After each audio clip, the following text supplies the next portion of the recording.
today, again, familiar story, but again, in studying, I always learn something new. And so I just pray that we all open our hearts and minds to understanding something different, because like David and Goliath, we've heard it, knocked him down with the stones.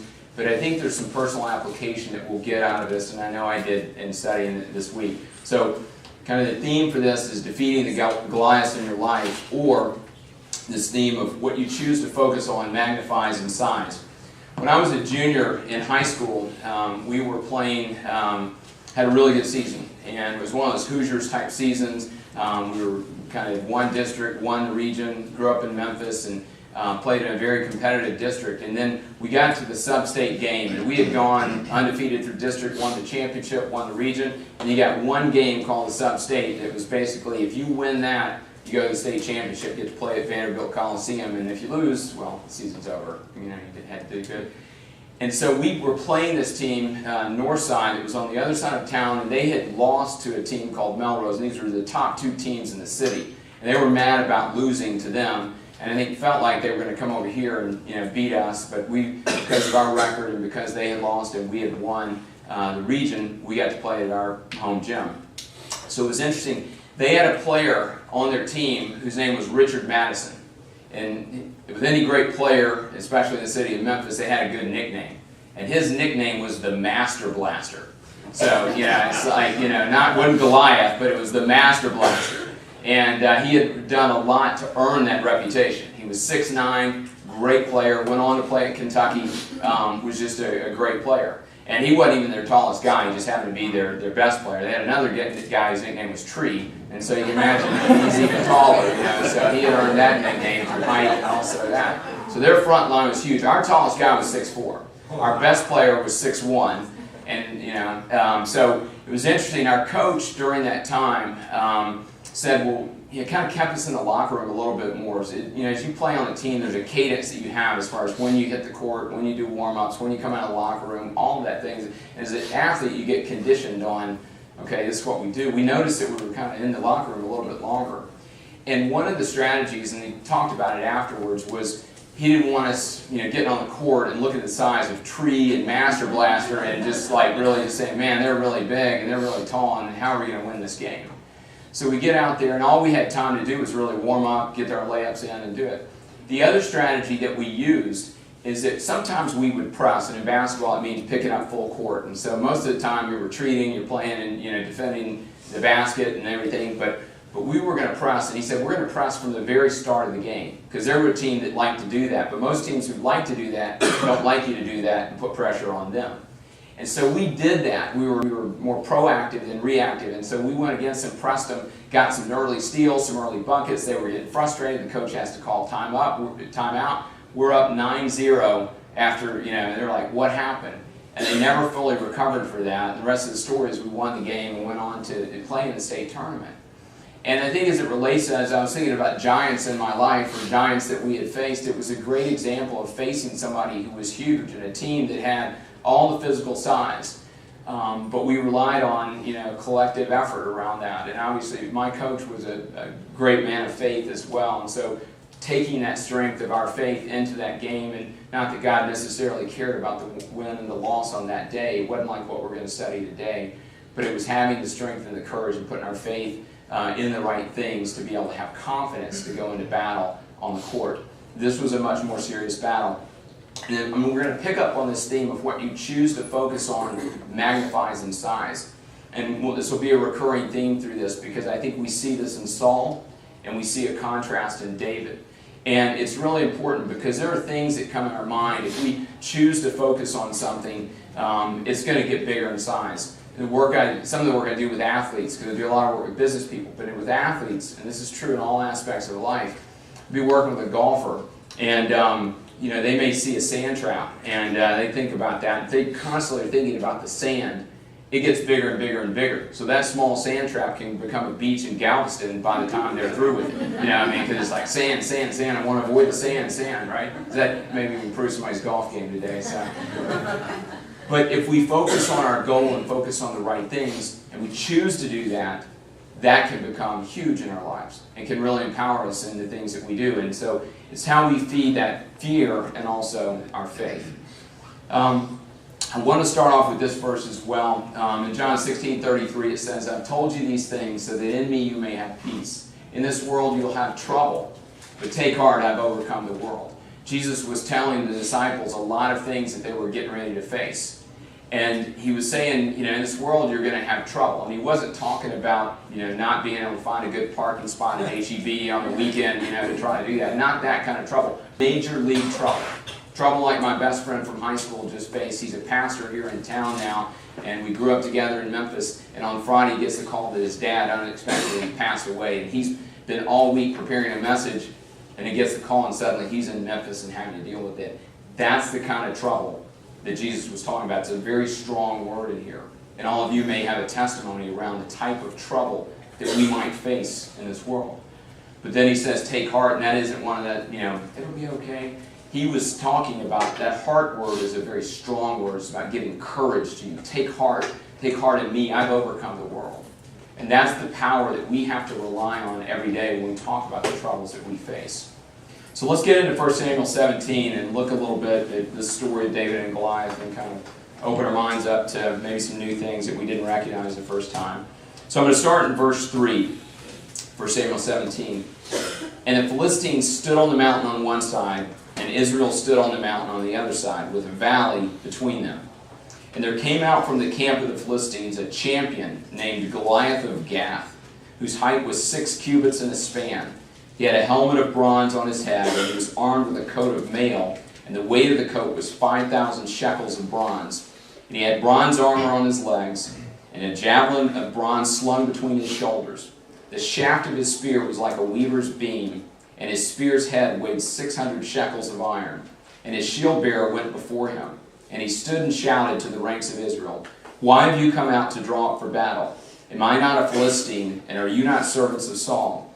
Choose a man for yourselves, and let him come down to me. If he is able to fight with me and kill me, then we will be your servants. But if I prevail against him and kill him, then you shall be our servants and serve us. And the Philistines said, I defy the ranks of Israel this day. Give me a man that we may fight together.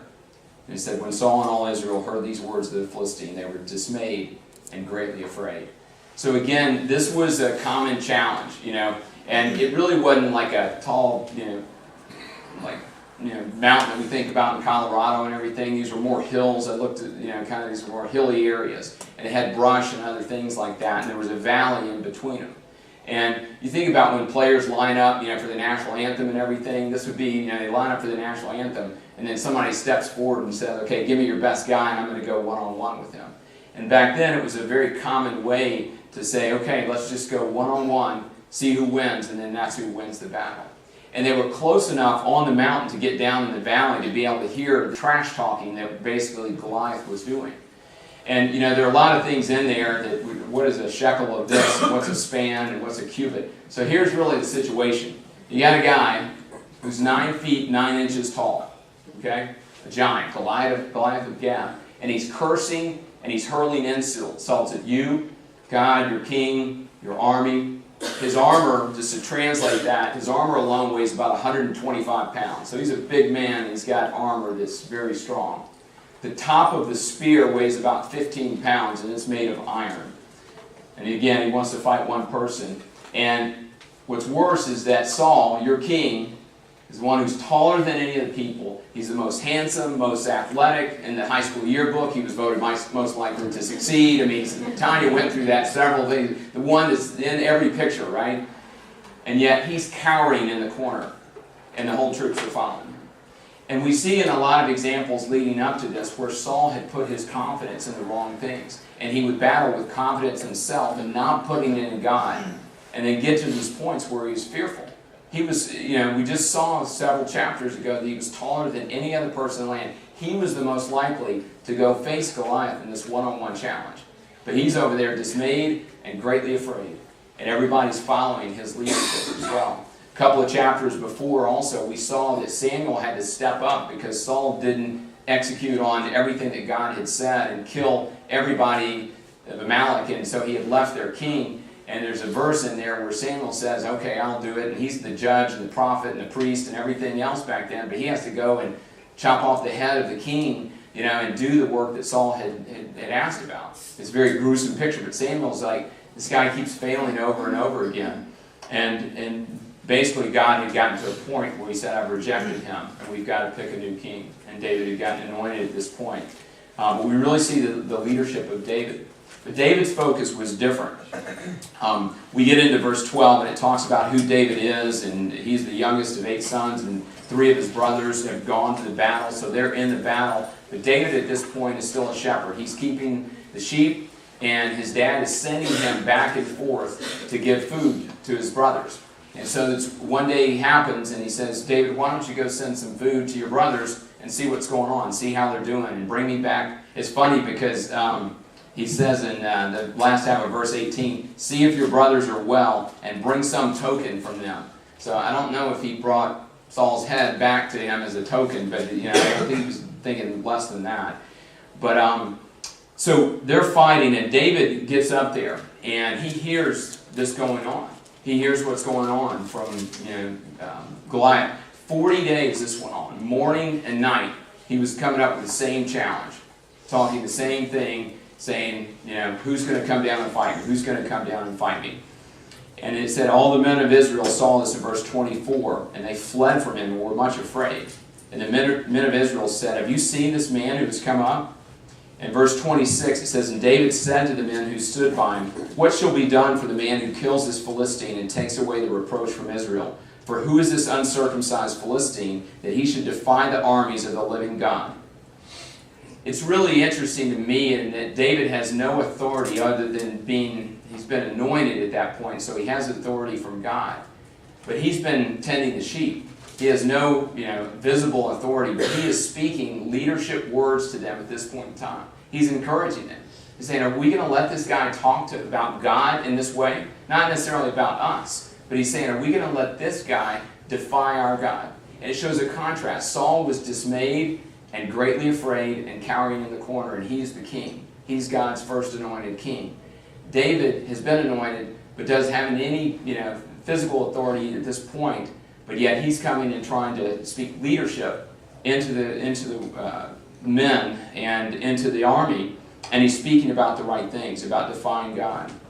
And it's interesting, having 5 boys and having multiple siblings, if y'all have them, I was an only child, so I don't really know about sibling rivalry, so I didn't experience that, maybe with myself, but I that's an interesting conversation, but I never experienced that. And so the first time it went on, I was asking Gina, who grew up, as one of 3, is this normal? Is this, can everybody get along? What is this? So his oldest brother, David, when he's speaking leadership, and he has no motive other than, what are we doing here? His eldest brother, in verse 28, Eliab, his eldest brother, heard, and when he spoke to the men, Eliab's anger was kindled against David, and he said, why do you come down? And with whom have you left those few sheep in the wilderness? He's basically, diminishing it. It's like, aren't you a shepherd tending a few sheep? Go back to the sheep. What are you doing? I know your presumption and the evil of your heart, for you have come down to see the battle. And David's response is like, what have I done now? Obviously this had gone on with Eliab before, because it's like, what have I done now? I'm just speaking a word. And he repeats that word again to the armies. What are we going to do? And so what happens is that somebody gets wind of this and says, hey, this guy has some courage, and goes back to Saul and says, there's a guy down there speaking about, not necessarily going up against the Philistines, but encouraging us that we need to do something. And so in 32 it says, David goes before Saul, and David said to Saul, he said, let no man's heart fail because of him. Your servant will go and fight with the Philistine. And Saul said to David, you're not able to go against this Philistine to fight with him, for you are but a youth, and he has been a man of war from his youth. But David said to Saul, your servant used to keep sheep for his father, and when there came a lion or a bear and took a lamb from the flock, I went after him and struck him, and delivered it out of his mouth. And if he arose against me, I caught him by his beard, and struck him and killed him. Your servant has struck down both lions and bears, and this uncircumcised Philistine shall be like one of them, for he has defied the armies of the living God. And David said, the Lord who delivered me from the paw of the lion and from the paw of the bear will deliver me from the hand of this Philistine. And then that's when the point that he says, Saul says, go and do this. It's interesting, he talks about he killed him with the beard of a lion. Or I don't know that I want to be that close to a bear or a lion. Where you're that close to grabbing the beard or the paws got you. But he had to face those. And again, his focus, we really see. His focus was on these things. It was God's heart. We know about David that he was a man after God's own heart. So this preparation had been going on for years. It wasn't based on a circumstance. And I think that's the first application point that we have to take, is that we have to prepare for these moments. We don't know when these moments of battle will come. We don't know when we're going to face these times of trouble that Jesus is talking about. But we have to be prepared on a daily basis, because it's in the moments, I think, that we're not facing the trouble that we tend to get complacent. And we have to continue to develop that confidence in Christ always, so that we're prepared for these times.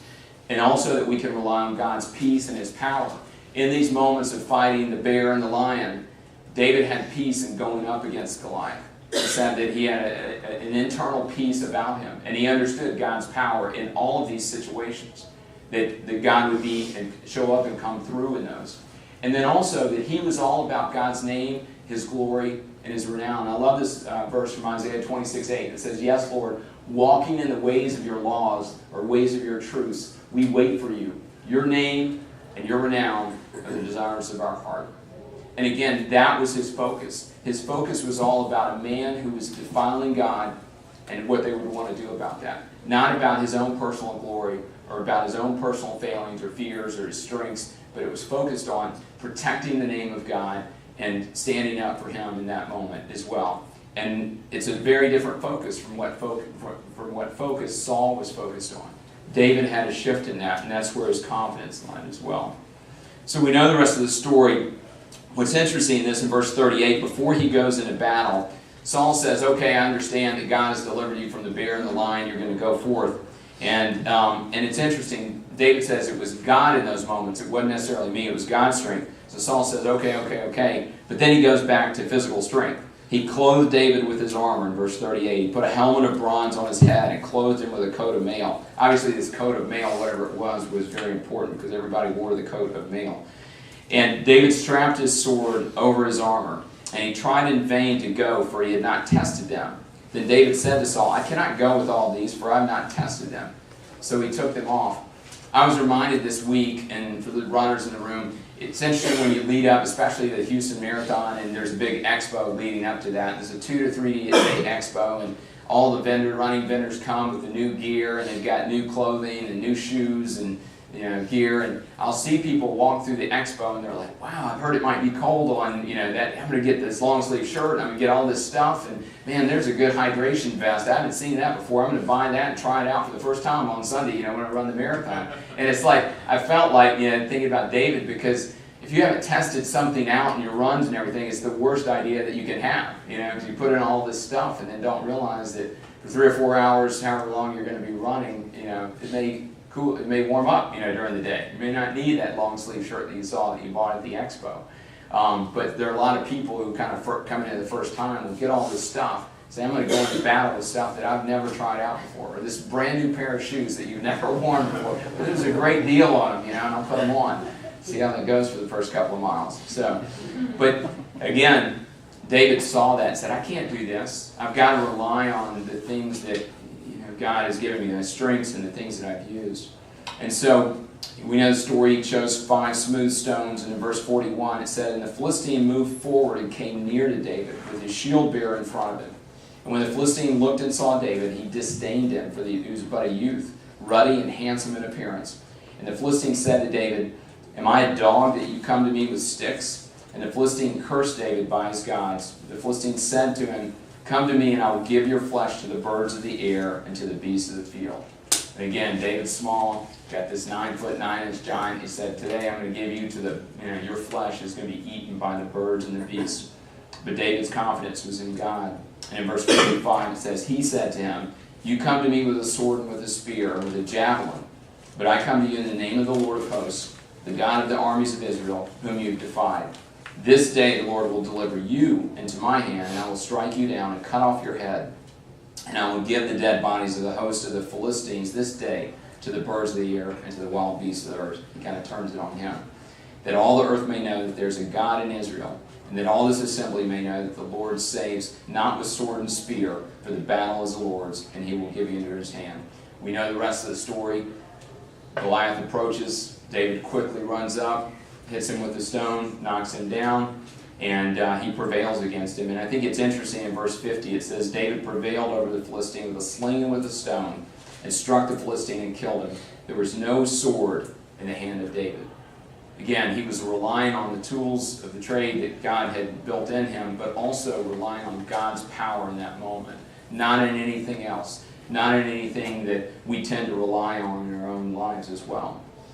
And I think in thinking about this story and thinking about focus, we have to think about, the own battles that we have in our own lives. What are those Goliaths in our own lives? What is the trouble that we may be going through right now? And you think about that, you think about what those might be. What are we focused on? Because as we started this, we talked about what you choose to focus on magnifies in size.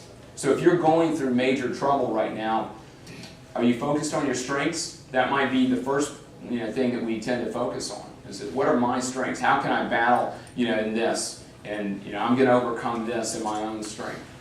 Or maybe it's our limitations. Maybe we're sinking in that right now and saying, well, I can't do that because I'm limited. I don't have this strength in my life. I'm limited by this. I'm not a very good speaker, so I can't share my testimony. Or I can't, I'm shy, or I'm whatever. Failures. Sometimes we focus on our failures, and those become huge in our lives. It's like that sand trap for the golfer. It just becomes bigger and bigger and bigger because we're thinking about our failures and not how God can use us even through those failures. And because of those failures, you're missing an opportunity to witness to other people. You may have had a failure in your life in the past, and somebody else is going through that, but because you don't recognize that situation and what God can do in and through that and sharing your testimony, you miss an opportunity. False gods, I look at this could be a lot of different things, but it's things that we put our security in that we think are going to deliver a promise to us that don't.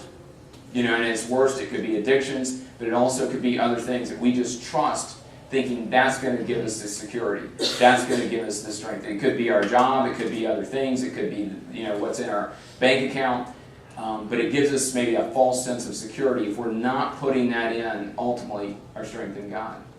And then the size of your obstacles. Again, I think we think about the obstacle we're facing, and we look at the size of that, and we tend to grow it just because it's all we're focused on.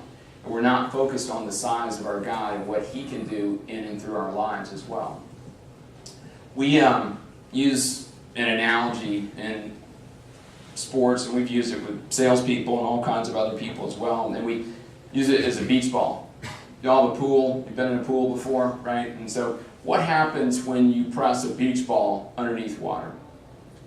It comes back up, right? And if you sit on it, you try to press it down, even further, you go flying, the beach ball goes up. And we use this beach ball as an analogy for 5 things. And it's fear, pressure, doubt, lack of confidence, and negative thoughts. So fear, pressure, lack of confidence, negative thoughts, and doubt. And I have a lot of conversations where I'll go through all 5 of those, and I'll see somebody's expression, they're like, man, I'm feeling all of those right now, every one of them. But for some people it might be, well, I don't necessarily fear things or feel pressure, but sometimes I have doubt jump in my mind. And it's weird because I'm a very successful person, this person's saying that, but I don't, and I have a lot of confidence, but I'll have a negative thought, or sometimes I have doubt, or those kinds of things. And one of the things that we talk about is that when you try to press or repress those things underneath the water, it comes back up because it has no place to go. So that doesn't work. Even if it's don't think about it, don't think about it, don't think about it, it tends to come back up. And so we teach this technique of replace, not repress. And so we're replacing those thoughts of fear, pressure, doubt, negative thoughts, and lack of confidence. And for them, we talk about a trigger phrase or an activating phrase. And so just to finish that theory or that axiom, it's really just a 2 to 3 word phrase that we teach that will help them, do something physical. I'll give you an example with the Houston Astros when we did some work back in 2005 with them. Sometimes they might have a thought at the plate about what if I strike out, or what if I don't drive this guy in? And we would usually give them a phrase like stay back, which means keep their weight back. And baseball players are very analytical, so they're thinking about 5 things. What are my hips doing, my hands, all this. It's hard to hit a 100-mile-an-hour fastball if you're thinking about all of those things. And so we would give them a phrase like stay back, which means keep your weight back. And if you're keeping your weight back, then hopefully everything else is going to come through. And they're also not thinking about, what if I don't get ahead? For us, there's a much deeper meaning than just a simple trigger phrase. And we've got to replace that with God's truth in our life. And I think that's why spending time in the Bible, knowing Scripture, having go-to verses is so, so important for our lives, no matter what age we're at. My mom was a big influencer of that for me, and just having go-to Bible verses and just instilling that in me. And I so appreciated that, and I so appreciate it now because they're verses I can come back to over and over again. Psalm 46:1 is a really good example of that as well, and just using this. If you're going through trouble right now, you go to Psalm 46:1, and thinking about this. So Psalm 46 is a great psalm as well, but Psalm 46:1, God is our refuge and strength, a very present help in trouble. Therefore we will not fear, though the earth gives way, though the mountains be moved into the heart of the sea, though its waters roar and foam, though the mountains tremble at its swelling. That's talking about some major league trouble. The ground is shifting underneath you. And you may not be feeling that or seeing that literally, but there are people in this room who may be experiencing that right now, where you feel like it's just shifting underneath you. There's no ground. I don't know where my foundation is. And the promise there is that He's going to be our refuge and strength, a very present help in trouble. And I realize, and we've been through some just different experiences in our own lives as well, where, okay, where is that? I need it now. It may be a journey that you're going through right now, and it's like, wow, I'd love to have that right now. But it's one thing that God is He's very consistent, and He's reliable, and He's trustworthy. And He's going to be there for you and carrying you through that. Whether it's removing that or carrying you through that, that's truth. And so that's an example of how we've got to replace those thoughts of those obstacles and the trouble that we're going through with this, because the reality is we're not going to be our best if we're thinking about, man, I just need to find a job, I need to find a job, I've got a job loss, I get finances are building up, all of those things, versus focusing on God is going to be a refuge and strength for me. So even if a job doesn't show up, even if the circumstance doesn't change today, I'm relying on Him today to get me through that, which is then going to put you in the best position to have conversations and do the things and practically, hopefully, to find a job, through that, just in that scenario and carrying that out.